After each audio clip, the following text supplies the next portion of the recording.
Hello. അപ്പോൾ നമുക്ക് കഴിഞ്ഞ ദിവസം നമ്മൾ പേജ് നമ്പർ 200-ലെ 3ഉം 4ഉം കണക്ക് ചെയ്തു. ഇനി നമുക്ക് 2 ക്വസ്റ്റ്യൻ ഉണ്ട് അതിനകത്ത് 5ഉം 6ഉം. നമുക്ക് ആ കണക്കും ചെയ്യാം. ക്വസ്റ്റ്യൻ നോക്കിയാട്ടെ, എല്ലാവരും ടെക്സ്റ്റ് ബുക്ക് കൂടെ വെച്ചേക്കണം. A rectangular block of metal has edges of length 6 cm, 9 cm and 15 cm. It is melted and recast into identical cubes of side 3 cm. Then how many cubes would be got? എന്താ പറഞ്ഞിരിക്കുന്നത്? ഒരു rectangular block of metal, rectangle ഷേപ്പിലുള്ള ഒരു block ഉണ്ട്. അതിൻ്റെ സൈഡുകൾ തന്നിട്ടുണ്ട് 6 സെൻറ്റിമീറ്ററും 9 സെൻറ്റിമീറ്ററും 15 സെൻറ്റിമീറ്ററും. ഇത് ഉരുക്കി ചെറിയ ക്യൂബുകളാക്കി മാറ്റി. ഈ ക്യൂബുകളാക്കി മാറ്റിയെങ്കിൽ എത്ര ക്യൂബുകൾ ഒരുപോലത്തെ ഉണ്ടാക്കാമെന്നാണ് നമ്മുടെ ചോദ്യം. ഇതൊരു പ്രത്യേക തരം ക്വസ്റ്റ്യനാണ്. നമുക്ക് 10th സ്റ്റാൻഡേർഡിൽ ഇതുപോലത്തെ ഒരുപാട് ക്വസ്റ്റ്യൻസ് കാണും. അതുകൊണ്ട് തന്നെ ഇത് പ്രത്യേക രീതി നമുക്ക് എളുപ്പം ചെയ്യാം, സിമ്പിളാണ് കാര്യം. അപ്പോൾ നമുക്ക് ആ ക്വസ്റ്റ്യൻ ഒന്ന് ശ്രദ്ധിച്ച് വായിച്ച് നോക്കിയിട്ട് നമുക്ക് ആ കണക്ക് ചെയ്യാം. ഒരു സാധനം ഉരുക്കി മറ്റൊരു സാധനം ഉണ്ടാക്കുകയാണെന്നാണ് പറഞ്ഞിരിക്കുന്നത് അല്ലേ. അപ്പോൾ നമ്മുടെ റെക്ടാങ്കുലർ ബ്ലോക്ക് ഇതാണെന്ന് നോക്കിയാൽ 6 സെൻറ്റിമീറ്റർ നീളം, 9 സെൻറ്റിമീറ്റർ വീതി, 15 സെൻറ്റിമീറ്റർ പൊക്കമാണ്. ഇതുരുക്കിയിട്ട് ഇതുപോലുള്ള ചെറിയ ക്യൂബുകളാണ് 3 3 3 ക്യൂബുകൾ ഉണ്ടാക്കിയെടുക്കുന്നത്. എങ്കിൽ ഇതുപോലത്തെ എത്ര ക്യൂബ് ഇത് ഉരുക്കിയാൽ കിട്ടുമെന്നാണ് നമുക്ക് ചോദിച്ചിരിക്കുന്ന ക്വസ്റ്റ്യൻ. അതാണ് നമുക്കറിയാം. ഒരു സാധനം ഉരുക്കി മറ്റൊരു സാധനം ഉണ്ടാക്കുമ്പോഴും അതിൻ്റെ വെയിറ്റ്, ഇവിടെ നമ്മൾ മാത്സിനകത്ത് ചെയ്യുമ്പോൾ അതിൻ്റെ വോളിയം രണ്ടും സെയിം ആണെന്ന് പറഞ്ഞാണ് നമ്മൾ സാധാരണയായിട്ട് ഈ ടൈപ്പ് കണക്കുകൾ ചെയ്യുന്നത്. അപ്പോൾ ഞാനത് നിങ്ങൾക്ക് പെട്ടെന്ന് മനസ്സിലാക്കാൻ വേണ്ടി എഴുതി വെച്ചിട്ടുണ്ട്. When a solid is melted and recast into other solid, അതായത് ഒരെണ്ണം ഉരുക്കി മറ്റൊരു രൂപത്തിലേക്ക് മാറ്റുമ്പം ആ പുതിയതായിട്ട് ഉരുക്കി അത് എത്ര എണ്ണം കിട്ടുമെന്ന് കണ്ടുപിടിക്കാൻ സിമ്പിൾ ഇക്വേഷൻ ഇത്രയേ ഉള്ളൂ. n, that is when a solid is melted and recast into other solids, then the number of new solids formed n is equal to volume of the melted solid divided by volume of a newly formed solid. ഇത് മനസ്സിലാക്കാൻ വേണ്ടി മാത്രമേ എഴുതിയെന്നേ ഉള്ളൂ. ഒരു സാധനം ഉരുക്കി മറ്റൊരു സാധനം ഉണ്ടാക്കുമ്പം എത്ര എണ്ണം ഉണ്ടാക്കി എന്ന് കാണാൻ ഇത്രയേ ഉള്ളൂ. ഉരുക്കിയതിൻ്റെ വോളിയത്തിനെ നിർമ്മിച്ചെടുത്ത ഒരെണ്ണത്തിൻ്റെ വോളിയം കൊണ്ടങ്ങ് ഡിവൈഡ് ചെയ്താൽ മതി. അതായത് ഉരുക്കിയതിൻ്റെ വോളിയം ഡിവൈഡഡ് ബൈ ഉണ്ടാക്കിയ ഒരെണ്ണത്തിൻ്റെ വോളിയം. അതാണ് നമുക്ക് നമ്പർ കിട്ടുന്നത്. അപ്പോൾ നമ്പർ എത്ര എണ്ണം ഉണ്ടാക്കിയെന്ന് കണ്ടുപിടിക്കാൻ ഉരുക്കിയതിൻ്റെ വോളിയത്തിനെ ഉണ്ടാക്കിയ ഒരെണ്ണത്തിൻ്റെ വോളിയം കൊണ്ട് ഡിവൈഡ് ചെയ്താൽ എത്ര എണ്ണം ഉണ്ടാക്കിയെന്ന് നമുക്ക് കണ്ടുപിടിക്കാൻ സഹായിക്കും. അപ്പോൾ ഈ ഒരു കാര്യം ഓർത്ത് വെച്ചോണം. ഒരു സാധനം ഉരുക്കി വേറൊരു സാധനമായിട്ട് മാറ്റുമ്പം എത്ര എണ്ണം ഉണ്ടാക്കിയെന്ന് കാണാൻ ഇത്രയേ ഉള്ളൂ. ഉരുക്കിയതിൻ്റെ വോളിയത്തിനെ ഉണ്ടാക്കിയ ഒരെണ്ണത്തിൻ്റെ വോളിയം കൊണ്ട് അങ്ങ് ഡിവൈഡ് ചെയ്താൽ മതി. അപ്പോൾ നമുക്ക് എത്ര എണ്ണം ഉണ്ടാക്കിയെന്ന് മനസ്സിലാകും. അപ്പോൾ നമ്മുടെ ഈ ചോദ്യം ഇതേപോലെ നമുക്കൊന്ന് ചെയ്ത് നോക്കിയാലോ. അതാണ്ട് ഇതൊരു ക്യൂബോയിഡൽ ഷേപ്പാന്ന് പറഞ്ഞാൽ അല്ലേ, ബ്ലോക്ക്, റെക്ടാങ്കുലർ ബ്ലോക്കാണ്. അതിൻ്റെ നീളവും വീതിയും പൊക്കവും ഒക്കെ തന്നിട്ടുണ്ട്. അതിൻ്റെ വോളിയം നമുക്ക് കണ്ടുപിടിക്കാമല്ലോ. L × B × H വെച്ച് നമുക്കിതിൻ്റെ വോളിയം കാണാം.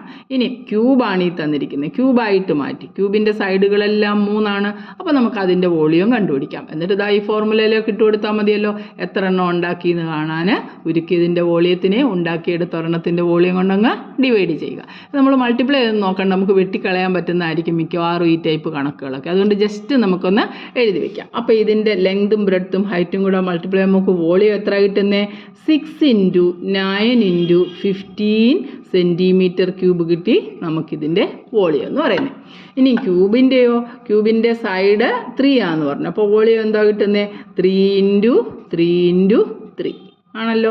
ഇനി നമുക്ക് എത്ര എണ്ണം ഉണ്ടാക്കിയെന്ന് കാണാൻ എന്തോ ചെയ്താൽ മതി? ഉരുക്കിയതിൻ്റെ വോളിയത്തിനെ ഉണ്ടാക്കിയെടുത്ത ഒരെണ്ണത്തിൻ്റെ വോളിയം കൊണ്ട് ഡിവൈഡ് ചെയ്യണം. അപ്പോൾ n കണ്ടുപിടിക്കാൻ ഉരുക്കിയത് ഇതാണല്ലോ, 6 × 9 × 15 ആണ് അതിൻ്റെ വോളിയം.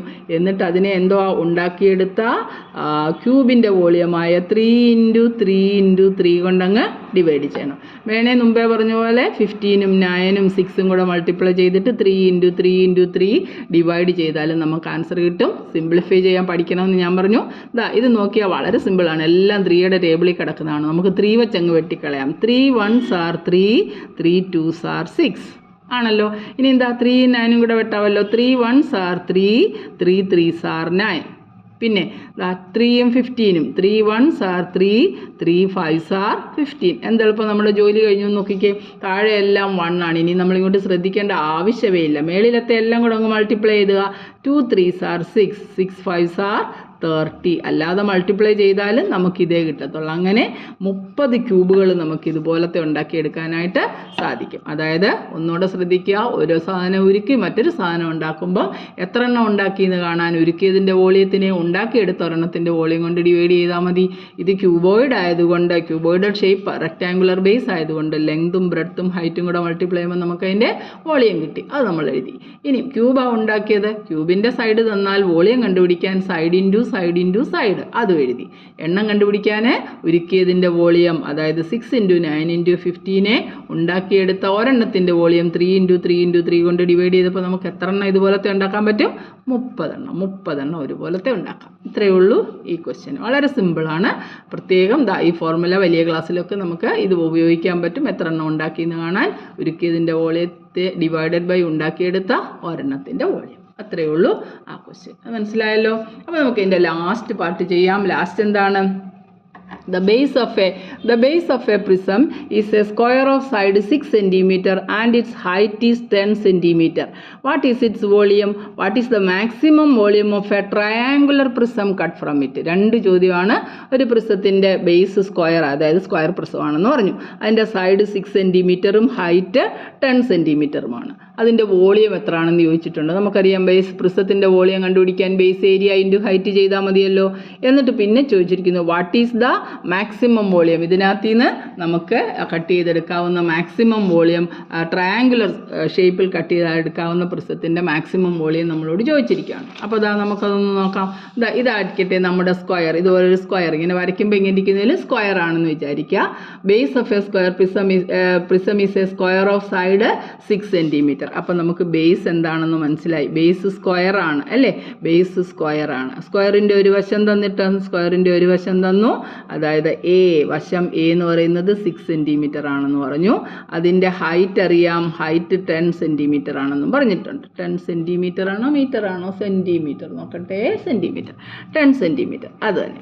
ഇനി നമുക്ക് വോളിയം കണ്ടുപിടിക്കാനുള്ള ഇക്വേഷൻ എന്താ? ബേസ് ഏരിയ ഇൻറ്റു ഹൈറ്റ് ആണല്ലോ. ഏരിയ, സ്ക്വയറിൻ്റെ ഏരിയ കണ്ടുപിടിക്കാം. ഏരിയ കണ്ടുപിടിക്കാനുള്ള ഇക്വേഷൻ എ സ്ക്വയർ അല്ലെ A into A, side into side, 6 × 6. അപ്പോൾ 6 6 ആറ് എത്ര?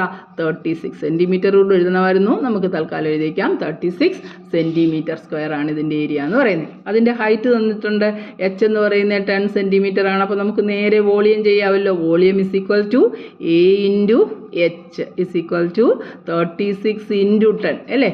ഒരു നമ്പറിനെ 10 കൊണ്ട് മൾട്ടിപ്ലൈ ചെയ്യാൻ അതിൻ്റെ റൈറ്റ്സിലോട്ടൊരു 0 ഇട്ട് കൊടുത്താൽ മതി.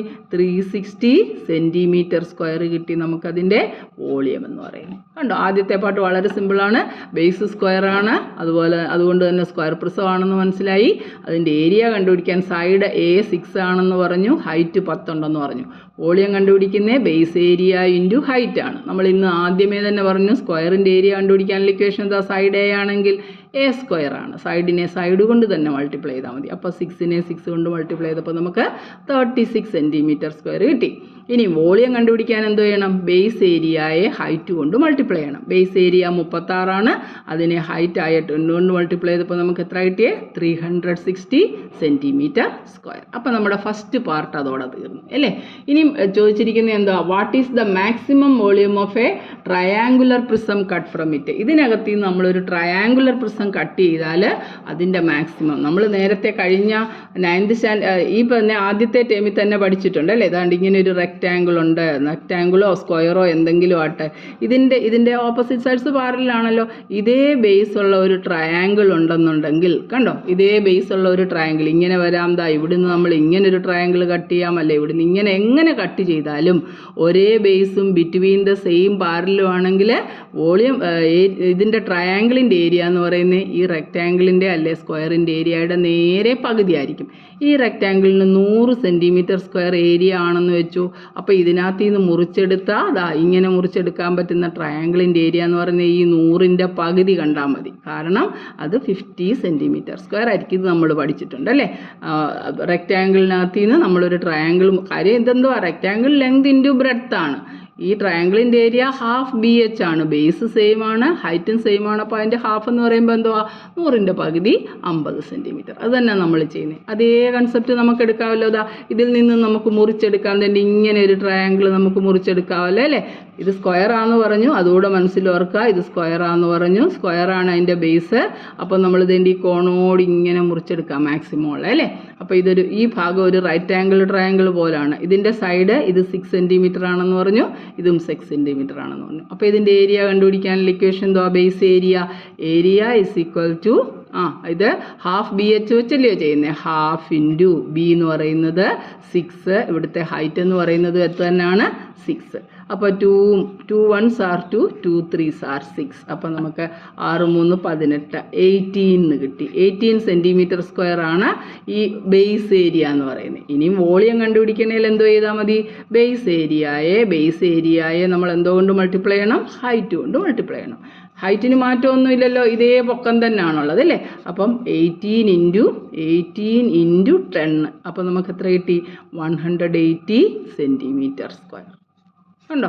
ഒരു സിമ്പിൾ ഇത് തന്നെ ചെയ്താലും മതി. 360യുടെ നേരെ പകുതിയായിരിക്കും. അതിനകത്ത് ഇത് മുറിച്ചെടുക്കാം, നമ്മൾ പഠിച്ചിട്ടുണ്ട്. കാരണം ഒരു സ്ക്വയറോ അല്ലെങ്കിൽ എന്താണെങ്കിലും ഒരു ബേസിനും ഒരേ പാരലിനും ഇടയ്ക്കാണ് കിടക്കുന്നതെങ്കിൽ അല്ലേ, അതിൻ്റെ ട്രയാങ്കിളിൻ്റെ ഏരിയ കണ്ടുപിടിക്കുന്നതെന്ന് പറയുന്നത് ഏതിനകത്താണോ അത് കിടക്കുന്നത് അതിൻ്റെ നേരെ പകുതി. അല്ലെങ്കിൽ റെക്റ്റാങ്കിളും ഒരു ട്രയാങ്കിളും അതിനകത്ത് ഏത് രീതിയിലും വരയ്ക്കാം. എന്താ ഇവിടുന്ന് ഇങ്ങോട്ട് മുറിച്ചെടുക്കാം, ഇങ്ങനെ മുറിച്ചെടുക്കാം, ഈ അറ്റത്തുനിന്ന് മുറിച്ചെടുക്കാം. എങ്ങനെ മുറിച്ചാലും ഈ ട്രയാങ്കിളിൻ്റെ ഏരിയ എന്ന് പറയുന്നത് ഈ മുറിച്ചെടുക്കുന്ന ആ വലിയ റെക്റ്റാങ്കിളിൻ്റെ ഏരിയയുടെ നേരെ പകുതിയായിരിക്കും.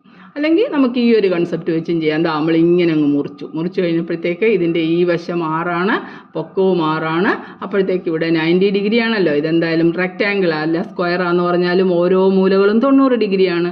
അതുകൊണ്ട് ഏരിയ കണ്ടുപിടിക്കാൻ നമുക്ക് എന്താ ഹാഫ് ബി എച്ച് എന്നുള്ള ഫോർമുല ഉപയോഗിക്കാം. ഹാഫ് ഇൻറ്റു ബേസും 6 ആണ്, ഹൈറ്റും 6 ആണ്. ഇതിൻ്റെ ബേസിൻ്റെ കാര്യം നമ്മൾ പറയുന്നത്. അപ്പോൾ അത് 18 കിട്ടി. ഇനി അത് പ്രിസമായി കഴിയുമ്പോൾ വോളിയം കണ്ടുപിടിക്കാൻ എന്ത് ചെയ്യണം, ബേസ് ഏരിയയെ ഹൈറ്റ് കൊണ്ട് മൾട്ടിപ്ലൈ ചെയ്യണം. അപ്പോൾ 18 ഇൻറ്റു 10 എന്ന് പറയുന്നത് 180 സെൻറ്റിമീറ്റർ സ്ക്വയർ. ഇത്രയേ ഉള്ളൂ ഈ കണക്ക്. ഇത് നല്ല വൃത്തിയായിട്ട് ഞാൻ പറഞ്ഞ പോലെ തന്നെ പ്രാക്ടീസ് ചെയ്യുക. ചെയ്ത് വൃത്തിയായിട്ട് പഠിച്ചു കഴിഞ്ഞാൽ നമുക്ക് ഈ ഒരു ലെസൺ ആയിരിക്കും ഏറ്റവും സിമ്പിൾ എന്ന് പറയുന്നത്. കാരണം അത്രയ്ക്ക് എളുപ്പമാണ്. നമ്മൾ ആദ്യം പഠിപ്പിച്ച ഫോർമുല എല്ലാം കൂടെ ഒന്നിച്ചെഴുതിയത് എപ്പോഴും എടുത്തൊന്ന് വായിച്ചുകൊണ്ടിരിക്കണം. അപ്പോൾ എല്ലാ പടത്തിൻ്റെയും ബേസ് ഏരിയ കാണാൻ നമുക്ക് പറ്റും. വോളിയം കണ്ടുപിടിക്കാൻ പറഞ്ഞാൽ ബേസ് ഏരിയയെ ഹൈറ്റ് കൊണ്ടൊന്ന് മൾട്ടിപ്ലൈ ചെയ്താൽ മതി. ഇനി നമുക്ക് അടുത്ത സെറ്റ് എന്ന് പറയുന്നത്, അടുത്ത ചോദ്യം എന്ന് പറയുന്നത് lateral surface area, total surface area ഒക്കെ കാണാനാണ്.